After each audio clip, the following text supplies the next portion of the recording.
ઘણા બધા ભ્રામક ખ્યાલો હતા કે જેના કારણે શિક્ષણનું પ્રમાણ ઓછું, હજુ આજે પણ આંકડાકીય માહિતી જુઓ તો ઓછું દેખાય. શિક્ષણ તો ઇસ્લામમાં આવવાની પ્રથમ શરત છે. ઇસ્લામે સ્ત્રી અને પુરુષ વચ્ચે ભેદ કર્યો નથી. નમસ્તે દર્શક મિત્રો, નવી સવારમાં ફરી એકવાર હું ડૉક્ટર અનિતા તન્ના તમારું હાર્દિક સ્વાગત કરું છું. આજે અમારી નવી સવાર ચેનલના સ્ટુડિયોમાં એક અમદાવાદનું સરસ વ્યક્તિત્વ ઉપસ્થિત છે, ડૉક્ટર મહેરુનિસા દેસાઈ.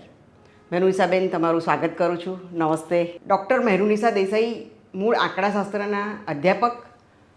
1982થી લઈને 2020 સુધી તેમણે અમદાવાદની આરજે તિબ્રવાલ કોમર્સ કોલેજમાં સેવા બજાવી. તેઓ આ કોલેજમાં વિભાગીય અધ્યક્ષ, ઉપાચાર્ય તરીકેની પણ તેમણે ફરજ બજાવી અને આ દરમિયાન જ પોતાના અમદાવાદના જુહાપુરા વિસ્તારમાં મહિલાઓના ઉત્થાન માટે, એમના જીવનમાં જાગૃતિ આવે, એમના અંધારા જીવનમાં અજવાળા ફેલાય એ હેતુથી સમાજ સેવાનું કાર્ય શરૂ કર્યું. પોતાના મિત્રો સાથે એમણે અંબા નામની સંસ્થાની સ્થાપના કરી. 1991માં આ સંસ્થા રજિસ્ટર થઈ. અંબા એટલે કે અમદાવાદ મુસ્લિમ વિમેન એસોસિએશન. છેલ્લા 3 દાયકાથી વધારે સમયથી મહેરુનિસાબેન અને તેમની સમગ્ર ટીમ ખાસ કરીને મુસ્લિમ મહિલાઓના જીવનમાં જાગૃતિ આવે, એ આરોગ્યની હોય કે આર્થિક સદ્ધરતાની હોય અને શિક્ષણની, એ માટેની સતત તેઓ મથામણ કરી રહ્યા છે. અને આજે એ મથામણના ભાગરૂપે કેટલાક સરસ અને હકારાત્મક પરિણામો પણ તેમને મળ્યા છે. મહેરુનિસાબેનના લાંબા કાર્યકાળ દરમિયાન સમાજે તેમના કાર્યની નોંધ લીધી છે. સમાજે ચંપાબેન ગોંધિયા એવોર્ડ, સદભાવના એવોર્ડ, ગરિમા એવોર્ડ એવા જુદા જુદા પ્રકારના એવોર્ડથી તેમના કામને પોંખ્યું છે, તેમની નોંધ લેવાઈ છે. મહેરુનિસાબેન આજે આપણી વચ્ચે ઉપસ્થિત છે. તેઓ તેમની શૈક્ષણિક કારકિર્દી અને અંબાની તેમની જે સમાજને બેઠા કરવાની આખી જે મથામણ છે કે અભિયાન છે કે ઝુંબેશ જેને કહી શકીએ, એની વાત આપણી વચ્ચે વહેંચવાના છે. મહેરુનિસાબેન, તમારું ફરી એકવાર સ્વાગત કરું છું અને અમને આજ ખૂબ આનંદ છે કે તમે આજે અમારી સાથે છો. અમદાવાદમાં તમે અંબાની સ્થાપના કરી અને આજે એને 3થી વધારે દાયકા થયા છે. તો સંસ્થાનો વિસ્તાર હવે આજે વધ્યો છે. જુદા જુદા કેન્દ્રો પણ આપણે શરૂ કર્યા છે સંસ્થાએ. તો અમદાવાદ ઉપરાંત કઈ કઈ જગ્યાએ અંબાના કેન્દ્રો છે અને આ દરેક કેન્દ્રોમાં કઈ કઈ પ્રવૃત્તિઓ થઈ રહી છે? પ્રશ્નોનો ઉત્તર આપતા પહેલાં આજે નવી સવારની અંદર મને અહીંયા બોલાવી અને આપના સમક્ષ મારા વિચારો વ્યક્ત કરવા માટેની તક આપવા માટે અનિતાબેન, તમારો ખૂબ ખૂબ આભાર. રમેશભાઈ, અને તમે જે સમાજમાં હકારાત્મકતાનો પ્રસાર કરો છો અને એના ભાગરૂપે જ આજે આ વાર્તાલાપ પણ છે, તો એનો ભાગ બનવાનું મને ગૌરવ છે. અમદાવાદ મુસ્લિમ વિમેન એસોસિએશન, આમ તો અમે લોકોએ આ નામ એટલા માટે જ પાડેલું કે અમવા નામ અમને ગમતું. અમવા એટલે પેલે આમની ડાળી, એના માટે અમે આ નામ રાખેલું. અને ખરેખર તો આ સંસ્થાનો વિસ્તાર એ સમગ્ર રાષ્ટ્ર છે અને કોઈ પણ પ્રકારના જ્ઞાત જાતના ભેદભાવ વગર આ સંસ્થા કામ કરી રહી છે. પણ આપ સૌ જાણો છો તેમ મુસ્લિમ સમાજ વંચિત સમાજ છે અને ત્યાં ઓછું આવું જાગૃતિકરણનું કાર્ય થાય છે. એટલે એ વિસ્તારમાં કામ થાય છે, ત્યાંના લાભાર્થીઓ થોડા વધારે છે અને બીજા વર્ગના પણ લાભાર્થીઓ હોય છે જેનું પ્રમાણ થોડું ઓછું છે. અમે શરૂઆત કરેલી 1990માં અને રજિસ્ટ્રેશન થયું 91માં. મને હજુ પણ યાદ છે કે જ્યારે સવારમાં હું કોલેજ જવા માટે નીકળતી તો આછેરા ઉજાસમાં વહેલી સવારે નીકળવું પડતું. ત્યારે ઝૂંપડપટ્ટી વચ્ચેથી પસાર થઈએ તો જેમ તેમ સૂતેલા બાળકો, દારૂણ પરિસ્થિતિની ચાડી ખાતી પરિસ્થિતિ દેખાય એ રીતે એ બધા પડ્યા હોય. બપોરના નીકળીએ તો વળી પાછું એ જ પણ કંઈક જુદી રીતે એ લોકોને જોવા મળે. કંઈક કપડાં સુકાતા હોય, ક્યાંક નાગોપોગા છોકરાઓ રખડતા હોય, કોઈ રડતા હોય, કોઈ ખાવા માટે કંઈક ફંફોસતા હોય આ બધું. અને ક્યારેક પછી તમે જો સાંજે કે આ નીકળો ત્યારે પણ કંઈક આમ નવાઈ લાગે કે એ જ રીતે પડ્યા હોય. નાનકડું ક્યાંક ટીવી હોય એ વખતે બ્લેક એન્ડ વ્હાઇટનું, તો બધા ટોળા વળીને બેઠા હોય ને એમ જ આળસ કંઈ જ ખબર ન હોય એ રીતે. એટલે પછી ખરેખર એમ થાય કે આ મારો સમાજ છે કે જે સમાજની અંદર પહેલી તો મને એ રીતે લાગ્યું કે આ જે પરિસ્થિતિ છે એમાંથી બહાર નીકળવાની એમને ઈચ્છા જ ન હોય લાગે. અમે લોકો જુહાપુરામાં રહેતા, તો જે લોકો પેલા અમારામાં રમઝાન મહિનામાં જકાત ને બધું વહેંચતા હોય, તો એને એ લોકો આવે પછી પાછા એમ કે અમે તો આપકે પાસ સાલો સે લેને આતે. એટલે આપણને એવું નવાઈ લાગે કે આ લોકોને લેવાની પણ આમ ક્યાંય સંકોચ નથી અને એ લેતા બંધ થાય એવી કોઈ ભાવના પણ નથી. અને એમાં આ કામ કરવું પડે. જ્યારે તમે કોઈ સીધી મદદ કરો છો, કરવી જોઈએ મદદ, તો દરેક ધર્મની અંદર આનું મહત્ત્વ હોય છે. પણ જ્યારે આપણે સીધી મદદ કરીએ છીએ ત્યારે એક જ વારની મદદ થાય. કોઈ વ્યક્તિને તમે એકવાર ખવડાવી દો એ વાત પૂરી થઈ જશે, પણ એને કમાતા શીખો કે કેવી રીતે રોટીનું ઉપાર્જન થાય છે, તો એ પોતાના જીવનને તો સારી રીતે જીવી શકશે, પણ પોતાની આગલી પેઢીને પણ સારી રીતે આગળ લાવી શકશે. એટલે દરેક ધર્મમાં આવું છે. અમારે ત્યાં પણ આ એક આવો ખ્યાલ છે, અમારા હદીસના અંદર પણ આ બધું છે. અને એનો અમલ કરીને કંઈક ખરેખર લોકો સુધી, કે એમાં પહેલાં તો જાગૃતિ લાવવી કે શું સાચું છે. કારણ કે ઘણા બધા ભ્રામક ખ્યાલો હતા કે જેના કારણે શિક્ષણનું પ્રમાણ ઓછું, હજુ આજે પણ આંકડાકીય માહિતી જુઓ તો ઓછું દેખાય, પણ ઘણો સુધારો દેખાશે. 35 વર્ષથી વધારેની આ જે સફર છે, ગુજરાતભરમાં હું ઠેર ઠેર જ્યાં જ્યાં મને બોલાવે ત્યાં હું જાઉં. અને એટલા માટે જઈએ કે કંઈ સારી વાત કરીએ, અને એમાંથી કોઈકને પણ અસર થતી હોય તો એક બહુ મોટી અસર હોય. અને પછી તો આ સમય દરમિયાન જ કોલેજની સર્વિસ અને સમાજ સેવા સાથે આ સામાજિક ક્ષેત્રને ધ્યાનમાં રાખી અને status of women in Islam and its reality, એના ઉપર મારું MPhil અને PhD થયું. અને એ મને બહુ જ કામમાં આવ્યું કે અત્યાર સુધી જે આપણે બોલતા હતા એ થોડા અમારી પાસે જે જ્ઞાન હતું એના પૂરતા બોલતા હતા. જ્યારે આ સંશોધન પછી કે કુરાન શરીફમાં હદીસમાં શું કહ્યું છે એના અર્થઘટન સાથે તમે ખૂબ જ આમ ચોકસાઈપૂર્વક બોલી શકો, અને એ અવાજમાં બુલંદી આવી. અને મને આનંદ છે કે એ બધા જ જાણતા હતા, પણ એનો અમલ પણ નહોતો થતો. એના બદલે ઠેર ઠેર કુરાન શરીફની આયાતો અને આપ સલ્લલ્લાહુ અલૈહિ વસલ્લમના, અમારા પૈગંબર સાહેબના જે જીવન ચરિત્ર છે એના ઉદાહરણો સાથે આ બધું પ્રસ્થાપિત કર્યું, એનો પ્રયાસ કર્યો કે ભાઈ નહીં, શિક્ષણ તો ઇસ્લામમાં આવવાની પ્રથમ શરત છે. એટલે ખાસ કરીને મહિલાઓ, હા, મહિલાઓ અને પુરુષો બંનેમાં ક્યાંય ઇસ્લામે સ્ત્રી અને પુરુષ વચ્ચે ભેદ કર્યો નથી. તમને નવાઈ લાગશે કે જે કુરાન શરીફ આપણે સાંભળ્યું છે, જેવી રીતે તમારા ધર્મગ્રંથો છે એ રીતે એ દરેક મુસલમાન કુરાન શરીફને માનતો જ હોય, કોઈ બી ફિરકાનો હોય. આજ સુધી કુરાન શરીફની જે ઓરિજિનલ જે છે એમાં કોઈ ફેરફારો નથી, એવું બધા માને છે. તો એની પ્રથમ આયાત, પ્રથમ જે શબ્દ છે એ ઇકરા, એટલે પઢો, પઢો અલ્લાહના નામથી. એટલે આ આખી વસ્તુ, તો આ જાગૃતિ લાવવાનું કામ અમે કર્યું કે ભાઈ જો શિક્ષણ તો ઇસ્લામમાં પ્રવેશવાની પૂર્વ શરત છે, તો આપણે શિક્ષણથી વંચિત કેમ? અને ક્યાંય એવું નથી કહ્યું કે સ્ત્રીને શિક્ષણ ના આપો. ક્યાંય એ વખતના જે જમાનો હતો ત્યાંથી, કારણ કે આ બધું કામમાં આવ્યું કે ભાઈ આ વખતે પણ સ્ત્રીઓ ઘણી આગળ હતી. અમારા પૈગંબર સાહેબની જે પુનિત પત્નીઓ છે એમાંથી બીબી આયશા રદિયલ્લાહુ એ ખૂબ આલેમા હતા. અને એમના અવસાન પછી જે આખી અમારા જે હદીસ કહેવાય ને, જે ગ્રંથ કે જેનો હમણાં જ મેં ઉલ્લેખ કર્યો, તો 2/3 ભાગની જે રિવાયતો છે, હદીસો છે, એ આ બીબી આયશા રદિયલ્લાહુથી છે. એટલે આ આલેમા હતા. એટલે આ બધું જે છે કે અમે સમાજમાં ઠેર ઠેર જઈને ઇસ્લામના અંદર જે કંઈ છે એને ઉજાગર કરીને આધુનિક સમયની અંદર કઈ રીતે એ બેસી શકશે, તાલ મેળવી શકશે, એ વાત કરી.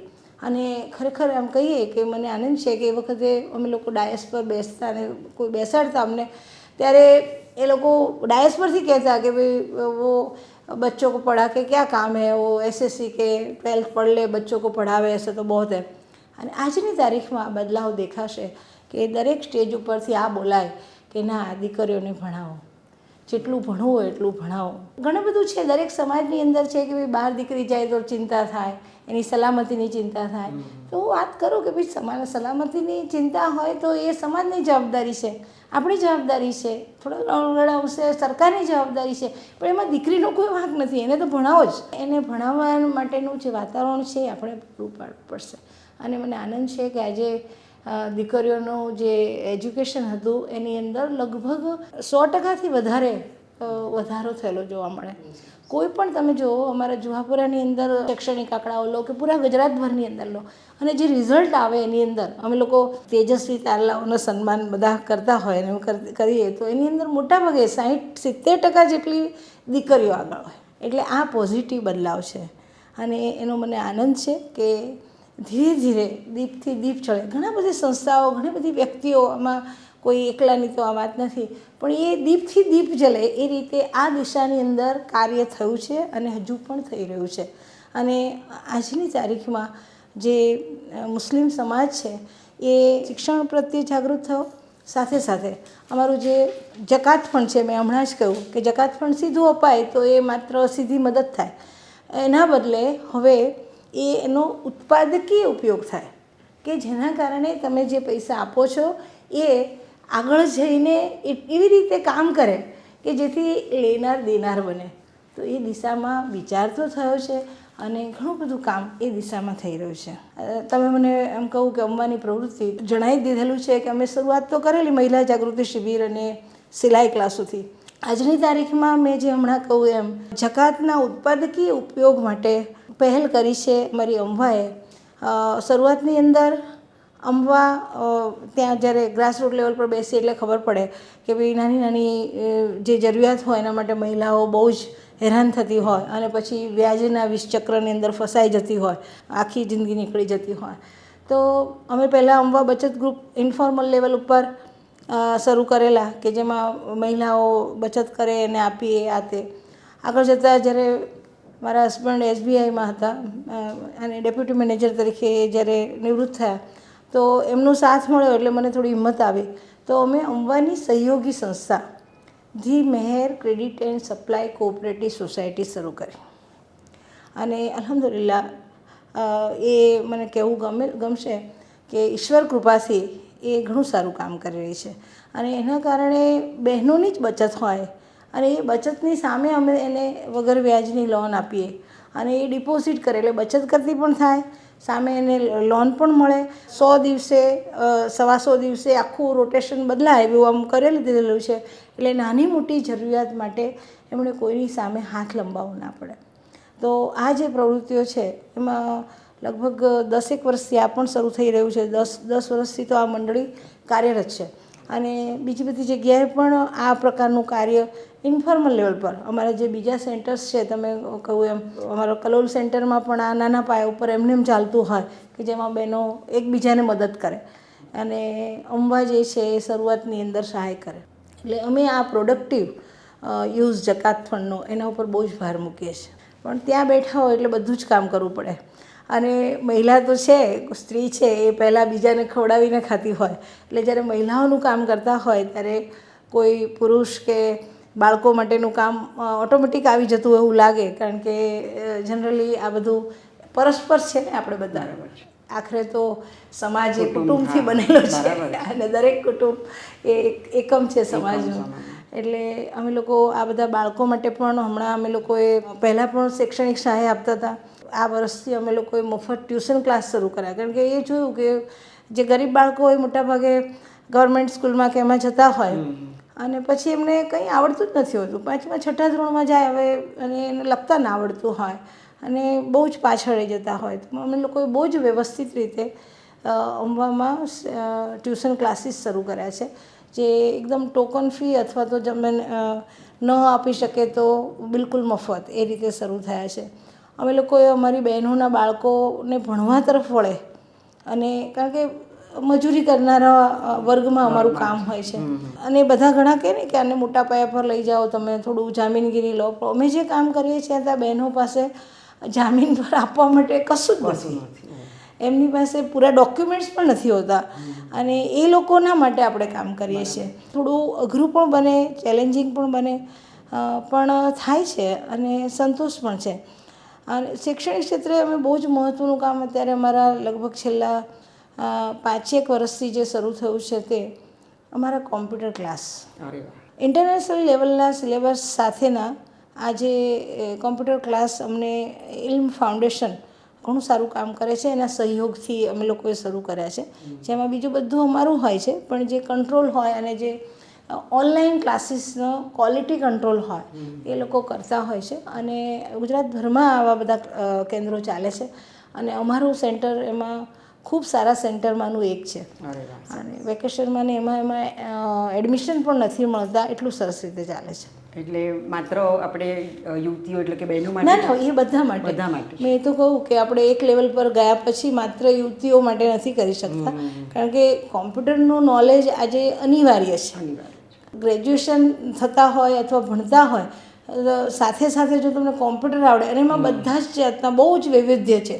કોમ્પ્યુટરના અંદર અમે દર વખતે કંઈક ને કંઈક વૈવિધ્યવાળા કોર્સીસ આવે. એની સાથે સ્પોકન ઇંગ્લિશ પણ આવી જાય, અરેબિક શીખવાનું પણ આવી જાય, એવા બધા ઘણા બધા પર્સનાલિટી ડેવલપમેન્ટ પણ આવે. એટલે બધા જાતના જે સિલેબસ છે, અને એની સાથે બેઝિક કોર્સ તો ખરા જ, ટેલી પણ ખરું. એટલે જે અતિ ઉપયોગી કહી શકાય કે આજના જમાનામાં તમારે ટકી રહેવું હોય, હવે તો આપણે પણ શીખવું પડે છે. એટલે એ જે બધા કોર્સીસ છે, બેઝિક કોર્સીસ, એ બધા ત્યાં ખૂબ સારી રીતે ચાલે છે. એટલે એ ઘણું સારું કામ છે, એનો સંતોષ પણ છે. સમયની સાથે કદમ મિલાવીને અંબા આગળ ને આગળ વધી રહી છે. તો આપણે હમણાં કહ્યું સંઘર્ષ અઘરું કામ છે, અને આ સંઘર્ષ જ્યારે આવે છે તો એમાંથી બહાર નીકળવા માટે શું કરો છો, અને તમને કયું એવું બળ કે તમારી શ્રદ્ધા કે શક્તિ એ બધું તમને ક્યાંથી મળે છે? એ સૌથી પહેલાં તો આપણે એમ કહીએ કે ભગવાન કે ખુદા કે ગોડ, જે રીતે આપણે જે શક્તિ છે એ શક્તિ આપણને હું એવું માનું છું કે આ કામ લેવા માટે પસંદ કર્યા હશે, અને એના માટે એમણે કંઈક આગવી તાકાત આપી હશે. અને એને ખરેખર અમલમાં લાવવા માટે જે મને પીઠબળ મળ્યું, મારા પિતાજીનું પણ મળ્યું, અને મારા પતિનું અને કુટુંબનું મળ્યું. એ વગર આ શક્ય જ ન બને. કારણ કે જ્યારે મેં સંસ્થા શરૂ કરી ત્યારે મારા બાળકો બંને નાના હતા, બધાને નવાઈ લાગી. રજિસ્ટ્રેશન થયું ત્યારે મારી દીકરી 9 મહિનાની અને દીકરો 3 વર્ષનો હતો. અને એ વખતે આખું કોલેજની પૂરેપૂરી જવાબદારી સાથે આ બધું અમે લોકો કરતા.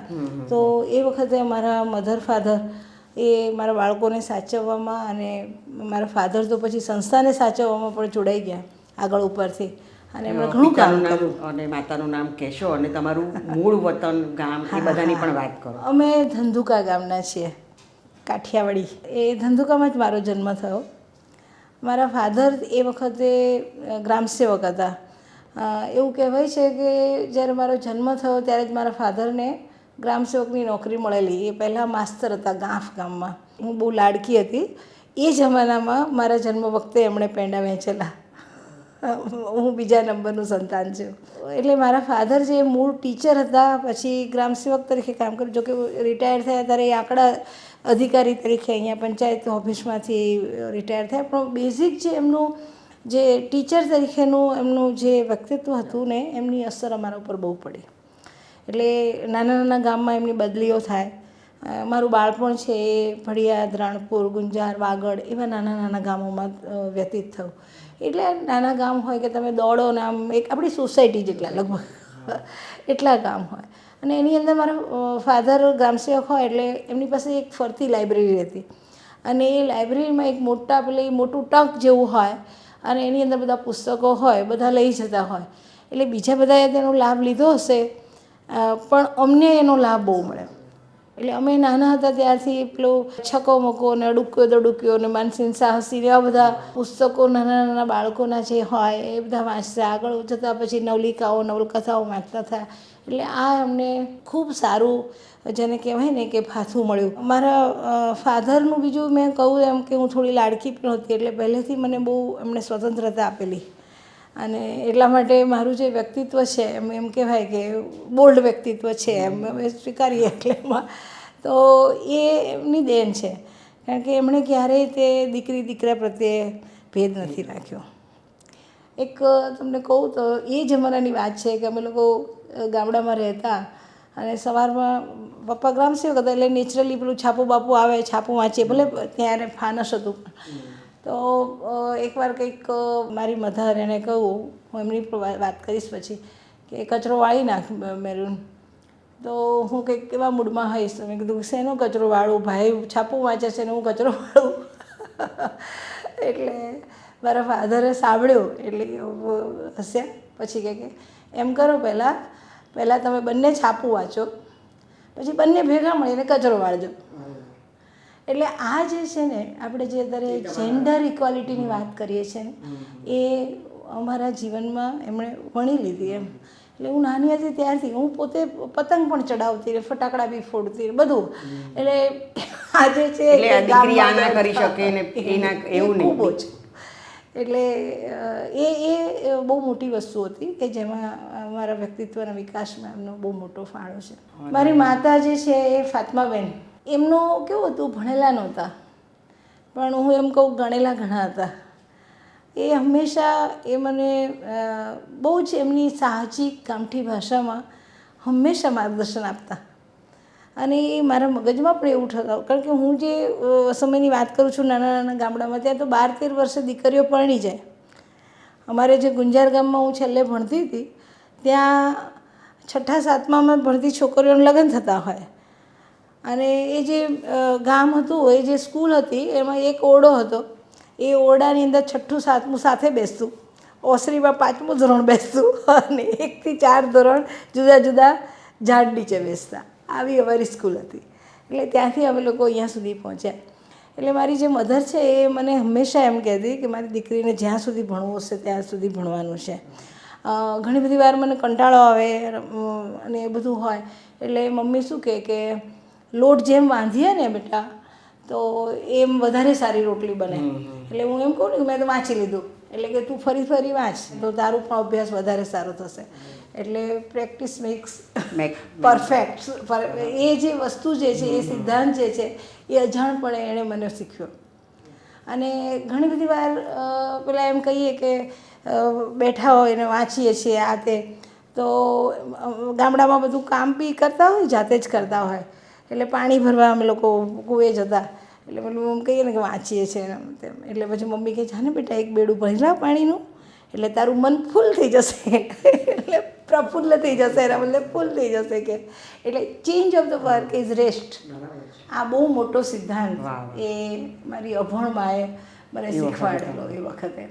આવું ઘણું બધું છે કે જેને મારા વ્યક્તિત્વના એમાં હજુ આજની તારીખમાં હું યાદ કરું કે મારી મા આમ કહેતી આવી પરિસ્થિતિમાં. જેમ કે કોઈ બહુ જ ખરાબ વ્યક્તિત્વ હોય તેનાથી દૂર રહેવું સારું એમ.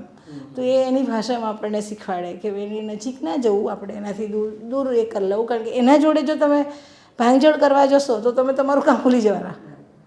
એટલે આવી બધી નાની નાની વસ્તુમાં મારી મધર અને ફાધર એ બંનેનો મારા વ્યક્તિત્વના વિકાસમાં બહુ મોટો ફાળો છે. અને કદાચ એટલે જ અત્યારે તમે આટલું અંબા સાથે સંકળાઈને સતત 35થી વધારે વર્ષથી એક ધાર્યું અને પાછું નિષ્ઠાપૂર્વક દાયિત્વ નિભાવી રહ્યા છો.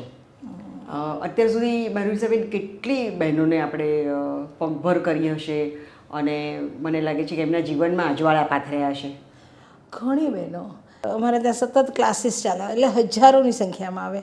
અને હવે અમારા જે એરિયા જે છે એની અંદર અમારા જ સાથે જે ટ્રેન થયેલી હોય બહેનો પોતાનો બિઝનેસ સંભાળતી હોય, જે સિલાઈ ક્લાસ હોય તો પોતાના સિલાઈ ક્લાસીસ ચલાવતી હોય, નાના મોટા અનેક ધંધાઓ કરતી હોય, એ મળી રહેશે. પહેલાં તો કેવું હતું કે કોઈ એનજીઓમાં કામ કરું ને એટલે ઉપરથી એવું લાગે કે આમ નજર એવી હોય કે ભાઈ એનજીઓમાં કામ કરે છે એટલે હશે આમ તેમ રખડે, કંઈક કરતા હશે એમ. હવે આજે એને માન મળે છે કે ના ભાઈ એનજીઓમાં કામ કરે છે તો કંઈક વ્યવસ્થિત, અને બહુ બધી એનજીઓ અમારે ત્યાં કાર્યરત થતી જાય છે. છેલ્લા દસકામાં તો ઘણી બધી થઈ.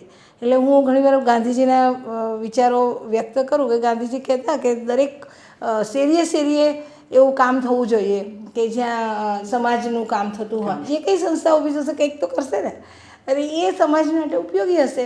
જે કંઈ પ્રશ્નો છે એની રજૂઆત થશે, એ બહુ સારી વસ્તુ છે. આ બધું થઈ રહ્યું છે. અને એમ કહેવાય કે હજુ તો આમ જોવા જઈએ તો એટલા બધા પ્રશ્નો છે, એટલો મોટો સમાજ છે કે આપણને એમ લાગે કે સિંધુમાં બિંદુ જેવું કામ છે. પણ એકવાર જાગૃતિ આવી ગઈ છે અને શરૂઆત થઈ ગઈ છે, એટલે દીપથી દીપ પ્રગટી રહ્યા છે. મને લાગે છે આવતીકાલ ઉજ્જવળ છે. મહિલાઓ સાથે, અને ખાસ કરીને પછાત વર્ગની મહિલાઓ અને છેવાડાની મહિલાઓ સાથે તમે કામ કરી રહ્યા છો, ત્યારે અનેક એવા તમને અનુભવો થયા હશે, હૃદયસ્પર્શી અનુભવો, અને ઘણીવાર તમને એ અનુભવે વિચારતા કરી મૂક્યા હોય. તો એવા એકાદ બે અનુભવ અમારી સાથે તમે વહેંચો. મને તો એમ લાગે છે કે આ જે બળ છે ને, પેલી સંવેદના, એને જીવંત રાખવાનું કામ કરે કે ના કરવું જોઈએ. જેમ કે કોરોના કાળ દરમિયાન અમે લોકો રાહતનું કામ કરી રહ્યા હતા. અંબાની અંદર અમે લોકો કોરોનાને પરવા કર્યા વગર હું પણ બેસતી, બીજા બધા અમારા સ્ટાફના બધા બેસતા અને સીધી મદદ કરતા. કારણ કે બહાર જવાનું નહીં, રોજે રોજ આવનારા. તમે વિચારી તો જુઓ કે કઈ રીતે આ લોકો રહેતા હશે. જ્યારે આપણને આટલી તકલીફ પડતી હોય તો આ લોકોને તો એક રૂમમાં 7-8 જણા રહેતા હોય કે એથી વધારે રહેતા હોય, તો એ કેવી રીતે ડિસ્ટન્સ એ કરે. અને બહાર તો નીકળાય નહીં, તો એ લોકો ખાય શું? કારણ કે જો કમાય નહીં તો ખાઈ ના શકે ને, કશું હોય નહીં.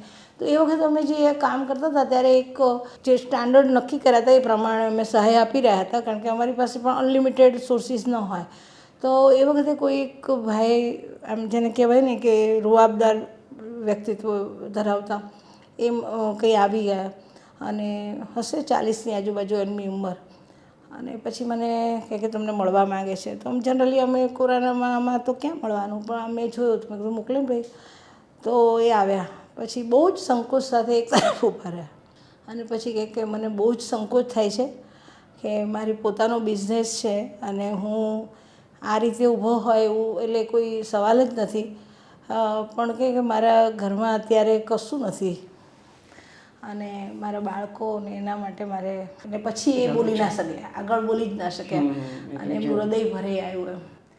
એટલે એ વખતે એમ લાગે કે ભલભલા માણસો કે જેને આમ ખુદદારીથી જીવતા હોય ને સારું એવું કરતા હોય, એ લોકો પણ આવી રીતના એમાં આવી ગયેલા.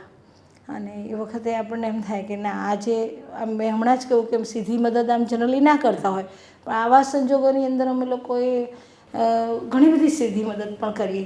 એટલે આ મને ખાસ યાદ આવે છે કે જ્યારે તમે એમ કહો ત્યારે. કોરોના સિવાયના કોઈ મહિલાઓનો કિસ્સો કહો. હા, અમારા એક બહેન હતા, તોફાનો દરમિયાન એમનું બધું લૂંટાઈ ગયું. વટવામાં હતા, એટલે વટવામાંથી એ લોકો બધા જ મોટાભાગે જુહાપુરા તરફ આવતા. તો એ જુહાપુરા તરફ આવ્યા. એમને રહેવાનું કંઈ પેલું હતું નહીં, એટલે 1-2 રાતે લોકો કંઈ ઓટલા તરને એ બધું એ કર્યું. પછી અમને એ કર્યું તો આમ દૂર દૂરનું કંઈ ઓળખાણ બી કાઢી. એટલે અમે લોકોએ અમારું જે સેલર હતું એમાં એમને રહેવા આપ્યું. છોકરી પ્રેગ્નન્ટ હતી એટલે થોડું એ પણ થાય. અને મેં કહું ને કે અમારા દૂરના પેલા એમાં ઓળખાણ પણ પેલી એ કરેલી, એટલે આપણને વિશ્વાસ આવે. નહીં તો ઘણી બધી વાર વિશ્વાસ ના આવે કે આ રહેવાનું જ્યારે કહીએ ને આપણે રહેવાનું, આવા બધા ઘણા અનુભવ થયા છે કે તમે છોકરીઓને રહેવા માટે ના આપી શકો, નહીંતર ઉપરથી માથે પડે એમ. એટલે પછી એને મેં નોકરી પણ આપી કે ભાઈ તું આ ઝાડુ પોતું આ તે કરજે ને અહીંયા રહેજે. ધીરે ધીરે પછી એ ગોઠવાઈ. ટ્વિન્સ છોકરીઓ થઈ. એને આપણને એ લોકો જન્મી ત્યારે તો એવું લાગે કે આ કેવી રીતે મોટું કરશે, કારણ કે એ કંઈક અધૂરા મહિને જન્મીએ આવા બધા એમાં. એ વખતે પણ એવું જ કહેતી કે એ મને માસી કહેતી. તો મને કે માસી હું આને તમારે જેમ ભણાવીશ, માસી હું મારી છોકરીઓને ભણાવીશ. મેં જે સહન કર્યું મારી છોકરીઓ સહન નહીં કરે. અને એણે એ 2 છોકરીઓને બહુ જ સંઘર્ષથી ઉછેરી. અંબામાં જ મોટી થઈ. મારા પપ્પાએ એને એકડો શીખ્યો કારણ કે ત્યાં જ રહે ને એમ. અને અમારી બધામાં એ જ રીતે મોટી થતી ગઈ ધીરે ધીરે. એને એડમિશન પણ જે અમારે ત્યાં સારી સ્કૂલ ગણાય, FD હાઈસ્કૂલની અંદર, તો એને મેં પોતે રસ લઈને ત્યાં એડમિશન એને અપાયું દીકરીઓને. અને એ છોકરીઓ સારું ભણી. અને ધીરે ધીરે એટલે ત્યાં અમારું લાઇબ્રેરી પણ ચાલે છે, એનો ઉપયોગ કરે. ત્યાં જે બેઠા હોય એમને ભણાવે. એમ કરતાં કરતાં એ છોકરીઓને એના ફાધર હતા, રિક્ષા ચલાવતા હતા, સારા હતા, પણ આખું જે પેલું વાતાવરણ એવું હોય ને કે એટલે એવું કે SSC સુધી આવી તો કે બહુ થઈ ગયું હવે એને પરણાવી દઈશું. એટલે વળી પાછી પેલી એની મા અને દીકરીઓ બહુ જ શાંતિપૂર્વક પણ એ નિર્ધાર વ્યક્ત કર્યો કે દીકરીનું ભણાવીશ એમ. પછી સારું એનું રિઝલ્ટ સારું હતું, ફર્સ્ટ ક્લાસ ઉપર 70% ઉપર હતું. ત્યાં બધા જે સન્માન કરે એમાં પણ એમ કરતાં ભણી 12માં બંને દીકરીઓ સારું લાવી ફરીથી. એમ કરતાં કરતાં એ દીકરીઓ આજે PSI છે. બંને એક સાથે જ એક સરખું જ પડતી હતી. એમાંથી એક બેબી છે તો કોમ્પિટિટિવ એક્ઝામ જે હોય ને એની પણ તૈયારી કરી રહી છે અને કદાચ એ બહુ મોટા હોદ્દા પર પણ જઈ શકે. એટલે આ એની મા હજુ આજની તારીખે કે મેં નક્કી કર્યું હતું કે મારી દીકરીઓને હું ભણાવીશ, તો એમાંથી તમને જોઈને મને એવું લાગે મારી છોકરીઓને હું ભણાવીશ. એક હવે એ ભણીને બહાર નીકળી ગઈ એટલે એની આખી પેઢી બહાર નીકળી ગઈ. હવે પછી બધા ભણશે જ. એકદમ સાચી વાત છે. એટલે શિક્ષણ હોય તો એવું કહેવાય કે ભાઈ શિક્ષણ આખા કુટુંબને ને પછી ધીરે ધીરે આખા સમાજને અને રાષ્ટ્રને તારે. એક બીજો દીકરોનો મને હમણાં જ થોડાક ટાઈમ પહેલાં જ ફોન આવ્યો હતો. એ કેનેડાથી હતો. કેનેડાથી મને કે હું ઇરફાન બોલું છું આંટી. પછી કે મને ના ઓળખ્યો તમે? મેં કીધું ભાઈ આમેય તે ફોન ઉપર તો કેમ ઓળખવાના હતા, પણ તું બોલ બરે કહે કે તું શું છે. અને એણે પછી મને યાદ દેવડાવ્યું. એ જુહાબ એની મમ્મી એ જુહાપુરાની અંદર એક નાનકડા રૂમની અંદર સિલાઈ કરતી અને છોકરાઓને ભણાવતી. અને છોકરાઓના મગજમાં પણ એટલે માનો બહુ મોટો રોલ હોય છે કે એને એમ કે નહીં છોકરાઓને ભણવાનું છે અને બહુ આગે बढ़ने का है. અને પહેલેથી જ આ છોકરાને એવું હતું કે હું સાયન્સમાં જઈશ. મારે ત્યાં આવ્યો ને ત્યારે એને એવું કંઈક રિઝલ્ટ હતું, લઈને આવ્યો હતો અને થોડા ઓછા માર્ક્સ હતા કારણ કે ટ્યુશન નહીં, એક જ રૂમમાં જ્યાં એની મમ્મી સિલાઈ કરે, રાંધે, ખાય એ બધામાં ત્યાં એ ભણતા હતા એટલે 60-61% હશે. પણ એની જે સ્કૂલ હતી જીવરાજ પાર્કમાં મૂકેલા, ત્યાં એને 11મા ધોરણની અંદર એડમિશન ના મળ્યું સાયન્સમાં કે તને આ સાયન્સમાં નહીં મળે. મારે ત્યાં આવ્યું, મને કે મારે મેરે તો સાયન્સમાં પढ़ना એમ કરીને રડે. મુझे સાયન્સ में ही पढ़ना है. મેં કીધું બેટા પણ એમાં શું, તું કોઈ બી ફિલ્ડમાં આગળ જઈશ તો આગળ જ જવાશે. તો પછી કંઈ જવાબ ના આપે ને તો ઘણું બધું સમજાય. પછી છેલ્લે જે એની સામે જોયું કે મુझे સાયન્સ पढ़ना है. એણે નક્કી કર્યું मुझे साइंस पढ़ना है. मेरे ये बार मुझे एक मौका दो, मैं बहुत अच्छा रिजल्ट लाऊंगा એમ. પછી સ્કૂલમાં અમે લોકોએ પોતે ત્યાં કોન્ટેક્ટ કર્યો તો ત્યાં સુધીમાં એ પેલી સમય મર્યાદા જતી રહી. એટલે કે હવે તો ફૂલ થઈ ગયા, અમારી પાસે જગ્યા જ નથી એટલે ત્યાં મળે નહીં. અને તમે માનશો કે અમારા જે ઓળખીતા પારખીતા હોય એમાંથી કોઈને વાત કરી, એમાંથી એકને આખું પેલું હૃદયસ્પર્શી વસ્તુ હતી કે કારણ કે ખરેખર એને જુઓ એટલો માસૂમ ચહેરો લાગે, એકદમ સરસ ગોળ મોટો ગોરો ગોરો છોકરો, હજુ પણ મારી એ સીન યાદ છે. અને એ લાલ લાલ થઈ ગયેલો અને કે મેરે તો સાયન્સ પढ़ना. પછી એને આખું એજ્યુકેશનલી એડપ્ટ કરે. આંબાવાડી વિસ્તારની સેલ્ફ ફાઇનાન્સ સ્કૂલમાં, કારણ કે પહેલાંમાં તો મળતું નહોતું એડમિશન, એમાં એને 11મા સાયન્સમાં દાખલ કર્યો. ધીરે ધીરે એ સારું ભણ્યો, એન્જિનિયર બન્યો. પહેલાં તો બધા જેમણે એ કર્યું હતું ત્યાં અહીંયા એને સર્વિસ પણ આપી અને પછી એ બહાર ગયો, વિદેશ ગયો. અને વિદેશમાંથી કેનેડાથી એ બોલતો હતો કે મેમ અત્યારે હું મારી મિસિસ છે એ મેડિકો છે અને હું બહુ સારી રીતે જીવી રહ્યો છું અહીંયા અને મારા જેવા એટલે બીજા કોઈને મદદની જરૂર હોય તો મને ચોક્કસ કહેજો. એટલે આ બધા જે છે આજવાળા છીક કેનેડા સુધી પહોંચ્યા છે. એટલે આવું બધું ઘણું અને આમાં તો આ સુધી આપણા સુધી પહોંચ્યા એમ. ઘણા બધા હશે કે જેને આપણે મદદ કરી હોય, જાત જાતની રીતે મદદ કરીએ. અમે લોકો હેલ્થમાં પણ મદદ કરી હોય, ઘણા કેન્સરના કેસ હોય. પહેલાં તો જ્યારે આયુષ્યમાન ને બધા નહોતા ને ત્યારે તો અમે લોકો ગુજરાત ટુડેમાં ટહેલ નખાઈને મોટી મોટી રકમ ભેગી કરીને આપતા. કારણ કે ત્યાં બેઠા હોય ને ત્યારે કોઈ પણ પ્રકારનું દુઃખ હોય એ તમને હચમચાઈ નાખે અને પછી આપણને એમ થાય કે આમાં મદદ કરવી છે. બરાબર છે. બીજી તમને વાત કરું તો આ એજ્યુકેશનની વાત છે તો અમારી એક દીકરી હતી, ધંધુકા ગામને ફકીરની દીકરી હતી. એને અમે લોકો બીજું એક ટ્રસ્ટ છે, હું ઘણા બધા ટ્રસ્ટ જોડે આમ તો સંકળાયેલી છું. તો બીજું એક અમારું ટ્રસ્ટ હતું હાજરાબેન સજણબેન ટ્રસ્ટ. તો એના થ્રુ અમે લોકો એને ઇનામ આપતા દર વર્ષે. તો એણે 10મામાં ઇનામ લીધું, પછી 12મામાં પણ આવી. પણ 12મામાં એનું રિઝલ્ટ એવું હતું કે આમ પેલા ઇનામ અમે લોકો ફર્સ્ટ ક્લાસને આપીએ એટલે આપીએ પણ એને 61 કે 62% હતા. એટલે પછી સીધી રીતે છે કે બહુ આગળ એને ના જઈ શકે. પછી એ આખી વસ્તીઓ આવ્યું કે આને ભણવું છે હવે ફકીરની દીકરી એટલે જકાત પાત્ર ને બધા હોય ને ફકીર એટલે એ લોકો તમારામાં જે રીતે ભિક્ષા માંગે. ભિક્ષા, હા. તો એને અમે લોકોએ એજ્યુકેશનલી એડોપ્ટ કરી. ત્યારે હોમિયોપેથીમાં એને એડમિશન લીધું, એણે જ લીધું, એણે બહુ એ કરીને. 12માં પેલી હતી જ, અને એ બહુ સારી રીતે ભણી. એના ફાધર પણ ખુદદાર હતા. મને કહું તો મને કે તમે ભણવાની ખાલી મદદ કરો, ખાવા પીવાનું બધું તો આમ પણ અહીંયા હોત તો ના કરે તેમ, એ હું ગમે તેમ કરીને કરીશ.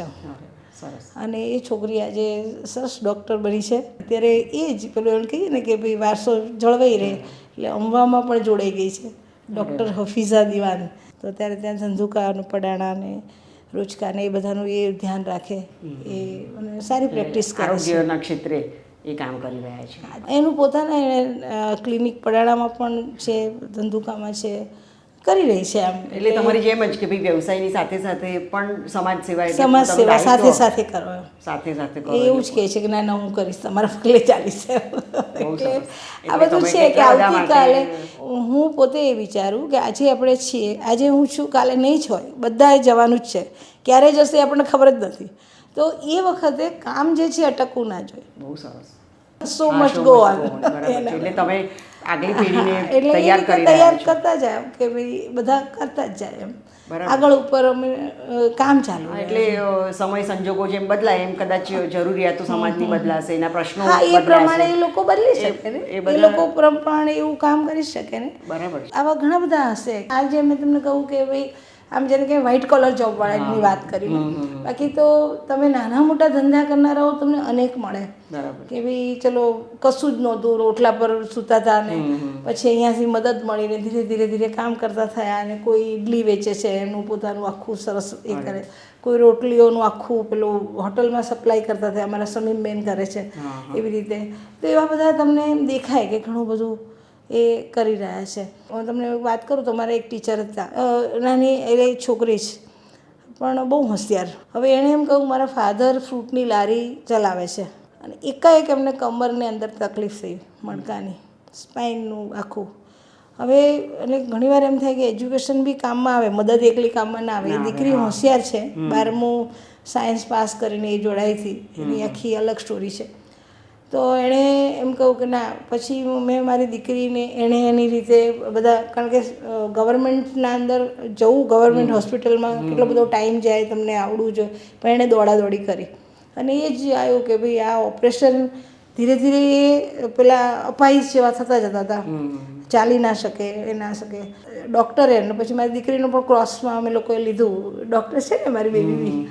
એટલે એણે એમ કહું કે જો તમે ઓપરેશન કરાવો તો એની સક્સેસ રેટ બહુ ઓછા છે, તમારા 80-90% લગભગ નિષ્ફળતા. પણ જો તમે ના કરાવો, એટલે આ મારી દીકરીના શબ્દ મેં કહ્યું બેટા ના કરાવીએ તો ના છે, તો કે તો 100% અપાહિજ થાય. એટલે બહુ મોટું જોખમ હતું કે આ એ કરાવો. અને એ દીકરી અમારે ત્યાં ટ્રેન થયેલી છે, અમારે ત્યાં જ મદદ કરીએ છીએ અમે લોકો. એ દીકરીએ મહેનત કરી, અમે લોકોએ એને જે રીતે સપોર્ટ થાય એ રીતે કર્યો. અમારા સમાજમાંથી પણ એ લોકોને કોઈને કહીએ તો અત્યારે આ લેવલ પર અમારા બધા સંબંધો એવા ખરા કે આપણે કોઈને કહીએ કે ભાઈ આ જરૂર છે તો એ લોકો કરી આપે. એ ઓપરેશન સક્સેસ ગયું. એ વખતે અમુક સમય સુધી તો ઇન્કમ તો હતી જ નહીં. એ બધા સ્ટ્રગલમાંથી બહાર નીકળ્યા એ લોકો અને એ સફળ થયા. અને પછી નવેસરથી ચાલતા થયા. અને ફરી પાછું અમે લોકોએ અંબા તરફથી એમને ફ્રૂટની લારી આપી અને ફ્રૂટ ભરાઈ દીધું. અને ખૂબ ખુશીથી આજની તારીખમાં એ સરખેજની અંદર એમના બાળકોનું ભરણ પોષણ કરી રહ્યા છે. મજૂરી પ્રકારના જે ધંધાઓ કરતા હોય, શ્રમિક પ્રકારના રોજ કમાય, એના માટે અમે લોકો આ બધા સપોર્ટ કરીએ. લારી હોય તો રોજ તમારે લારી ભાડું આપવું પડે, તો એના બદલે અમે લોકોએ લારી આપી હોય. આવી ઘણી બધી લારીઓ, ત્યારે તમે ત્યાં જુઓ તો ઘણી બધી લારીઓ જમવાની હોય, એમ મશીનો અપાયા હોય, બીજા સિલાઈ મશીનો અપાયા હોય. પછી આખા કોઈને ગલ્લો કરવો હોય કે એવું પોતાના ઘર આગળ કંઈક એ કરવું હોય તો એ અપાય. તો આ બધી જે છે સાધન સહાય એ અમે લોકો આપતા જ હોઈએ. એમ પ્લાનિંગ છે જ કે હજુ અમે લોકો આપતા રહીશું. પણ એક જ વસ્તુ છે કે ભાઈ જરૂરિયાત પ્રમાણે એનો સદુપયોગ થાય. કારણ કે ઘણી બધી વાર એવું થાય કે એ લઈને પછી વેચી નાખે. આવું જો 100માંથી 1-2 પણ આવું કરે ને તો આપણે પછી બહુ ચોકન્ના થઈ જઈએ એટલા માટે. બાકી તો ઘણા બધા છે કે જે, અને આપણે, મને તો ખરેખર એમને સેલ્યુટ કરું છું આ માધ્યમથી. 10-12 હજાર રૂપિયા હોટલમાં જઈને ખાઈને બહાર નીકળતા હોય, અપર મિડલ ક્લાસ કે માલદાર માણસોની વાત કરું છું, એ લોકો એટલી રકમની અંદર પૂરક રોજી કમાય છે, કંઈક ને કંઈક કરતા હોય. કઈ નહીં તો એટલા બધા ધંધાઓ વૈવિધ્ય દેખાય. કોઈ ગોળી બિસ્કિટ વેચતા હોય, તો બટાકા બાફીને એનું કંઈક બનાવીને વેચતા હોય, કોઈ ઘરમાં મસાલા બનાવીને વેચતા હોય, કોઈ આખું પેલું પ્લાસ્ટિકમાં પેકિંગ કરીને ફરીથી પાછા મમરા ને બધું વેચતા હોય. ગૃહ ઉદ્યોગ ના. તો એ વાત અમારે ત્યાં બહુ જ બધા મળે એમ કે ઘણા બધા એ પૂરક રોજી કમાઈ રહ્યા છે. તો એનો સંતોષ છે કે એની સાથે 2-3 વસ્તુ થાય. એક તો બધા જ પ્રોબ્લેમનું મૂળ આજે બી જ્યારે આપણે જોઈએ છે ને રોજે કે ભાઈ આ બધા સુસાઇડ વધી ગયા છે, ઝઘડા વધી ગયા છે, ખૂન, એમાં બધાના મૂળમાં જે છે ને એ આર્થિક ભીષ છે. અને મને એટલે આમ તો આડી વાત થઈ અંબા કરતાં, પણ મને કહેવા દો કે અત્યારે આ સમાજ જે છે ને એ આપણા ઇન્ડિયામાં ખાસ એટલે આ એને ફેસ કરી રહ્યો છે કે આપણા પાસે ખાસ કરીને ગરીબ લોકો માટે પાસે રોજગારી નથી. રોજગારી ન હોય તો શું કરવાના? તો એ ગમે ત્યાં બેઠા હોય, એમાંથી 5-10% લોકો એ ગેરમાર્ગે દોરાઈ જાય અને ખરાબ ધંધા કરતા થઈ જાય. બાકીના સ્ટ્રગલ કરતા હોય કે હું કઈ રીતે 2 છેડા ભેગા કરું, પછી થોડું ઘણું ભણી લીધું હોય, પાછું આ કામ કરું ને આ કામ ના કરું, અને એ પછી થોડુંક પણ પેલો છેલ્લો ધક્કો હોય સુસાઇડ કરવા માટેનો, પેલું એને કહેવાય કે આના કારણે સુસાઇડ કર્યું નહીં, એમ કે ભાઈ આણે મમ્મી વળી કે પત્ની જોડે ઝઘડો થયો અને પત્ની રિસાઈ ગઈ તો એણે સુસાઇડ કર્યો, એના માટે ના હોય. ઘણું બધું ભેગું થયું હોય એટલે 99% થઈ ચૂક્યું હોય, કંટાળી ગયો, છેલ્લા 1% પેલું બહાનું જ હોય, અને એના કારણે આ બધા બનાવો બની રહ્યા છે. એટલે એના ઉપર પણ આપણે બહુ ધ્યાન આપવું પડશે. લોકોને એને એટલીસ્ટ જે એની મિનિમમ જરૂરિયાત છે ને એ પૂરી થઈ જોઈએ. ગાંધીજી કહેતા હતા ને કે સ્વતંત્રતાના ફળ છેવાડા લોક સુધી પહોંચે તો જ આપણી સાચી સ્વતંત્રતા.